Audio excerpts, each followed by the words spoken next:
कहा जाता था कि राजस्थान के सुनसान कर्णपुर गांव के बाहरी हिस्से में बसे घने काले जंगल के बीच एक प्राचीन नागेश्वर मंदिर था। इस मंदिर में गांव वाले सूर्यास्त के बाद नहीं जाते थे, क्योंकि कहते थे वहां एक काला नाग और एक प्रतिशोधी आत्मा हर रात जागती है। लेकिन एक शाम कुछ दोस्त इस कहानी की तलाश में अंकित, शुभम, रोहित और नवीन जंगल में घूमने निकले और गर्जन तड़पड़ाहट वाली बादलों से घिरी हवा में मंदिर तक पहुंच गए, जहां टूटी मूर्तियां, जले हुए दिए और तांत्रिकों के निशान पड़े थे। हवा में अजीब सी गंध तैर रही थी, जैसे किसी का सड़ा हुआ खून मिट्टी पर सूख गया हो। मंदिर में दाखिल होते ही चारों को लगा जैसे किसी ने उनकी गर्दन पर ठंडी सांस छोड़ी हो।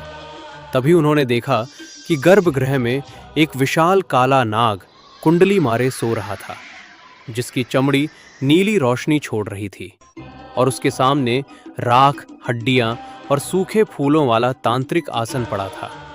पर अचानक हवा में किसी महिला की धीमी, कांपती हुई आवाज आई, तुमने उसे जगा दिया है। और अगले ही पल एक लंबी सफेद धूंध जैसी परछाई तैरती हुई सामने आई। उसके बाल पैरों तक लटके हुए थे, आंखें काली गहराई जैसी और गला आधा कटा हुआ दिखाई दे रहा था। उसने बताया कि वो कभी इस मंदिर की रक्षक पुजारी थी, लेकिन एक काले तांत्रिक ने अमर नाग शक्ति पाने के लिए उसकी बलि दे दी थी और उसका खून जिस जगह गिरा वहां ये डरावना नाग पैदा हुआ। एक ऐसा नाग जो प्रेत आत्मा की शक्ति से बंधा था और जिस भी इंसान ने मंदिर की रात की शांति तोड़ी, वो उसके श्राप का हिस्सा बन जाता था। तभी काले नाग की आंखें अचानक खुल जाती है। उसने इतनी तेज फुफकार मारी कि पूरा मंदिर हिल गया। दीवारों पर दरारें पड़ने लगीं और वो नाग बिजली जैसी गति से आगे बढ़ा। चारों भागे पर शुभम की टांग में नाग की भारी पूंछ लिपट गई और उसने इतनी तेज चीख मारी कि पेड़ों पर बैठे पक्षी भी उछलकर उड़ गए।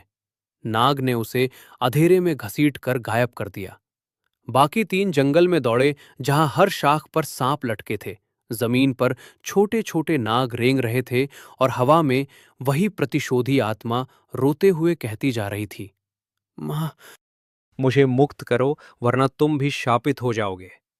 तड़पते हुए वे तीनों मंदिर के पीछे छिपी तांत्रिक समाधि तक पहुंचे, जहां जले हुए पन्नों वाली एक पुरानी किताब पड़ी थी, जिसमें लिखा था कि श्राप तब तक टूट नहीं सकता जब तक तांत्रिक के काले तावीज को अग्नि में न जलाया जाए। जैसे ही उन्होंने कांपते हाथों से तावीज को आग में फेंका, एक भयानक चीख, नाग की गूंजती फुफकार और धरती हिलाने वाली गर्जना एक साथ उठी। सारे पेड़ झुक गए और हवा का रंग काला हो गया और आत्मा का चेहरा धीरे धीरे पीड़ा से शांत होने लगा। उसकी आंखें पहली बार इंसानी दिखीं और वो धुएं में बदलकर मुक्त हो गई। उसी क्षण काला नाग राख में बिखर गया और मंदिर की दीवारों से सैकड़ों सांप गायब होने लगे। अगली सुबह गांव वाले तीनों दोस्तों को बेहोश अवस्था में जंगल के किनारे मिले, पर शुभम कभी नहीं मिला।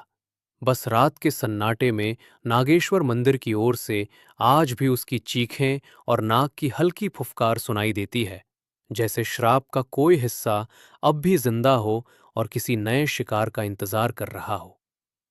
ऐसी ही और भी डरावनी और रहस्यमय कहानी सुनने के लिए हमारा चैनल जल्दी से सब्सक्राइब करें।